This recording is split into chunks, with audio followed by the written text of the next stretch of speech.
but it has to be something that you truly desire. That's probably the big secret to it. So the first step is to become aware of what you're thinking, because that's what's dictating your life right now. You're doing them every day, even though you don't realize it. Affirmations. Yep. You do them every day in your head. It's that dialogue that runs in your head every day, day in and day out. Those are your affirmations. But you're doing them passively, and that proves that they work, because that's what's dictating your life right now. This video is about taking control of those affirmations, or that dialogue in your head, if you will.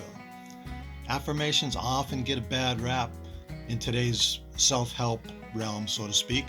The most common definition of affirmations is you write down a bunch of phrases of something that you want, or some things that you want, and you repeat it over and over, morning, noon, and night, on a piece of paper or in front of the mirror or whatever.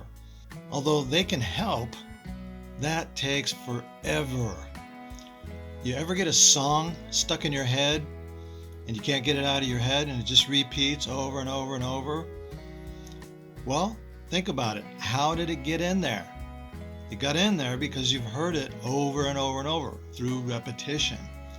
So affirmations of that type can work, but it takes a long time. And plus, if you're not emotionally invested in whatever it is, like you might be on a song that you like, but you still get songs stuck in your head that you don't like too because of the repetition, and those take longer to get stuck in there. However, if you're not emotionally invested, it takes a long, long time for that to have an impact on your subconscious. The good news is you can take control of that dialogue in your head, and those are your true affirmations. You may want something externally and think about it from time to time and wonder why you never get it, like winning the lottery, for instance.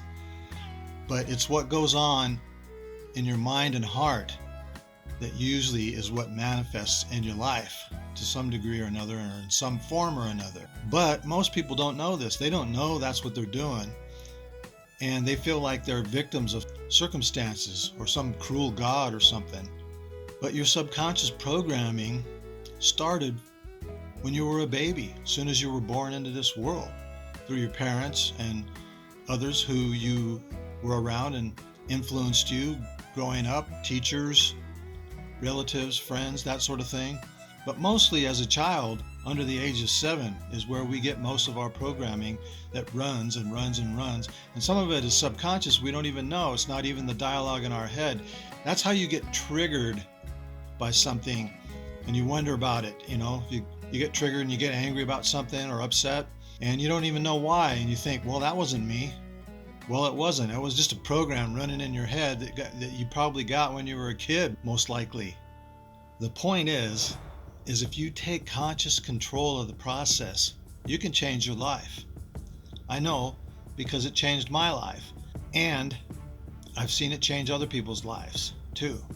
Some of you may have heard this story before from me, and I'll try to make it brief, but there was a time in my life where I went through a serious crisis, and I was severely depressed for several months, and even contemplating suicide. And affirmations, real affirmations, pulled me out of the pit of hell, so to speak.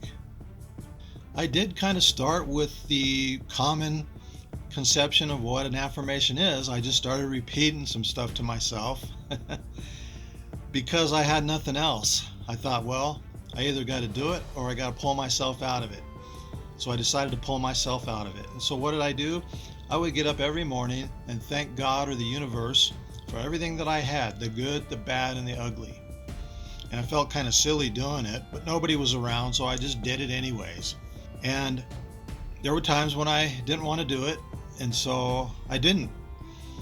But I got into the habit of doing it, and after about 3 weeks, things started to change. I started to feel a little bit better. And I would get up and say, thank you for the sunshine. Thank you, even if it was raining out. even if it was raining out, because I knew the sun was still shining behind the clouds. The sun is always shining no matter how many dark clouds there are. And that's a good analogy for life, my friends. That brings up the important point of having gratitude. Make that part of your affirmations. Being thankful for all things, the good, the bad, and the ugly, is a key, my friends, a key to getting your heart's desire. It tells God or the universe or source, whatever you choose to call it, that you want more things to be grateful or thankful for. I like to say that after the darkness of every night, there is always the glorious sunshine of another day. Those are words to live by, my friends. No matter how dark it gets, it's always followed by the light. So how do you take control of the dialogue in your head? How do you get control of your thoughts? That's the big question for most. And it's taken me quite a few years to figure out how to do that, and I'm still working on it. I'll be honest with you. But I have a lot better measure of control of my thoughts than I've ever had in my life. The first thing to remember is, if you're going to start with affirmations, is to keep it short. 2 or 3, maybe 4 at the most to start with. And you can put them on a piece of paper and put them on the mirror and repeat them in the morning and afternoon and evening and so on and so forth. But the best time to do them is when you're falling asleep. Just before you're about to fall asleep, when you can't hardly hold your eyes open anymore. Repeat those affirmations in your head and imagine what they might look like when they come to fruition.